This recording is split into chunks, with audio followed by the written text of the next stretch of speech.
Welcome back to the PI Planning Cooking Show, and this week, as promised, we're going to talk about pizza? Oh no, innovation. Sorry, I'm hungry. This week we're going to talk about innovation, and I'm going to go a little bit off track here because I want to talk to you about what innovation is. Welcome to the PI Planning Cooking Show with Shane Harrison. Now, you will know from the standard or suggested agendas from Scaled Agile and from SAFe that innovation is part of the IP iteration. I think that's very important and that's true, but what is innovation? We have to be very careful here because what seems to be happening in the industry as a whole is the idea of innovation, the idea of a novel thing or something that changes the world, solves something in a unique way. The very first light bulb or the very first touchscreen. I think the first touchscreen would have been Nokia, and the first, what we would consider today a smartphone, would have been Sony Ericsson about 3 years before the iPhone came out. You're going, oh no, it was Apple with the first smartphone. Well, actually, they weren't the first ones with a camera. They weren't the first with a touchscreen. They weren't the first with the App Store.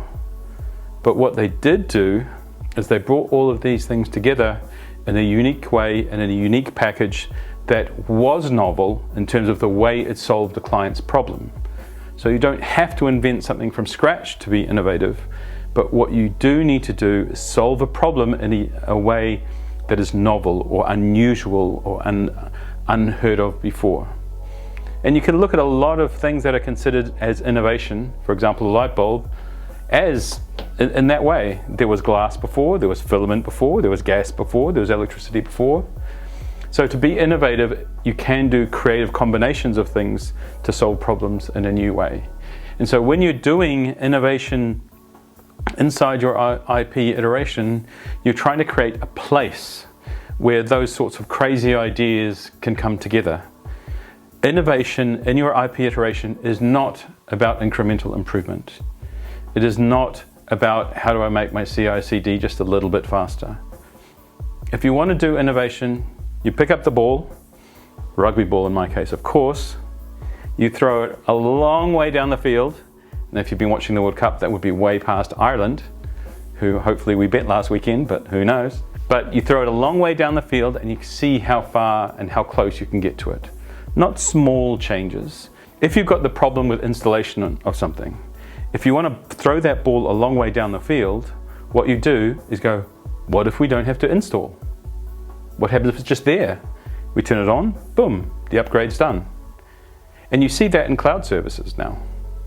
So, RenTouch, the PI Planning app, it's gone from an installed product to a cloud product, always on, always available. And you can see that Office 365, Google and things like that. So what you want to do when you're doing your innovation in your PI planning is you want to create a space where you mix all the crazy ideas together, throw the ball a long way down and see how far you can get to it. Don't treat that innovation time as, oh, I can do an incremental improvement to my CI/CD, or I can make an incremental improvement to my automated tests. That's just normal stuff. Yes, make time for that. I prefer, let's make some time for innovation where we're going to do crazy, excuse my swearing, shit that people don't expect, and we're going to spend some time looking at the things that would really help us move forward with a hackathon on how to simplify our test framework. That's not innovation, but that is immensely valuable. Going back to our little friend here, Apple for 10 or 11 years now has been incrementally improving this to make it the great product it is today. So there is no shame and a lot of winning in incremental improvement. But separate your innovation from that. You want the people to do big blue sky thinking. So that's it. Make sure you take some whole days, make them available. You can use the hackathon model for your innovation or your improvement. You can use the startup weekend style where people pitch. You can do the FedEx Day model, but make sure you create some space.